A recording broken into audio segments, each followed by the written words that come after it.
Dieu est apparu à Moïse dans un buisson ardent et il l'a appelé à son service. Cette histoire très connue de la parole de Dieu nous montre comment chacun d'entre nous peut devenir très fécond à son service en tant que témoin du Seigneur. Nous tous qui sommes des croyants, nous sommes appelés par Dieu à une haute vocation céleste. Il nous pardonne non seulement nos péchés, mais il veut aussi que nous le servions en tant que collaborateurs. Car nous sommes ouvriers avec Dieu. Vous êtes le champ de Dieu, l'édifice de Dieu. 1 Corinthiens 3:9. Puisque nous travaillons avec Dieu, nous vous exhortons à ne pas recevoir la grâce de Dieu en vain. 2 Corinthiens 6:1. Ce privilège n'est pas donné aux anges, bien qu'ils soient puissants. Il ne nous est dit nulle part dans la Bible qu'ils sont les collaborateurs de Dieu. Mais nous autres, êtres humains, nous sommes appelés à une haute vocation, celle de construire pour Dieu un sanctuaire glorieux, éternel et céleste. C'est un mystère qu'aucun d'entre nous ne peut comprendre par le moyen de la sagesse ou de la connaissance de ce monde. Nous l'acceptons simplement par la foi, et c'est aussi par elle que nous devons être préparés à prendre notre part. Dieu veut que nous soyons remplis de sa plénitude pour construire ensuite sa demeure éternelle. Nous pouvons voir brièvement dans ce récit comment Dieu prépare ses serviteurs en vue de son ministère.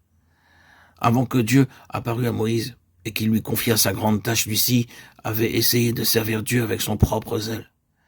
Et il n'avait alors que des échecs.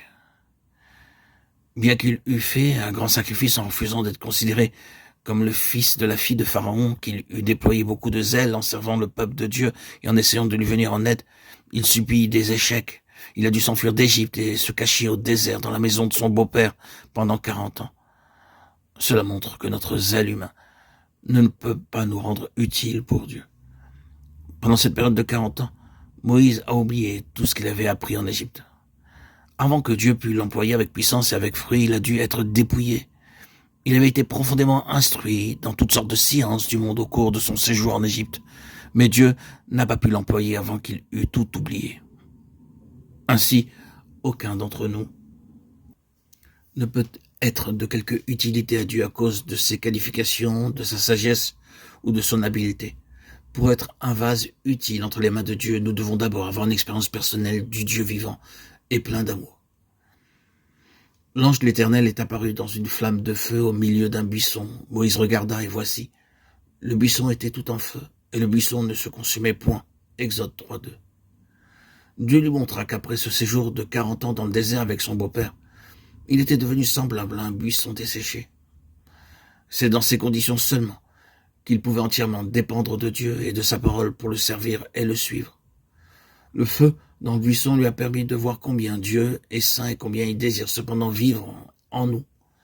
De façon symbolique, cela fait allusion à l'expérience de la nouvelle naissance. L'expérience nous montre que rien de bon n'habite en nous. Romains 7:18. Selon les principes et les exigences de Dieu, nous devons être en possession de la justice éternelle pour être ses collaborateurs, à tout jamais dans son royaume céleste. À moins d'être rendus justes pour l'éternité, nous ne pouvons pas faire partie de ce royaume. Le feu divin dans le buisson symbolise la justice de Dieu.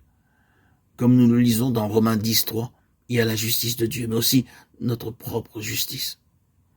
Moïse s'est efforcé d'être juste devant Dieu par le moyen de sa sagesse et de son zèle propre pour son peuple.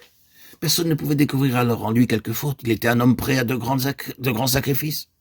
Mais il essayait de venir en aide à son peuple. Cela le rendit propre juste. Tout service que nous rendons au Seigneur avec notre propre justice ne peut pas lui plaire. Notre connaissance de la Bible et nos rites ne peuvent pas nous rendre justes.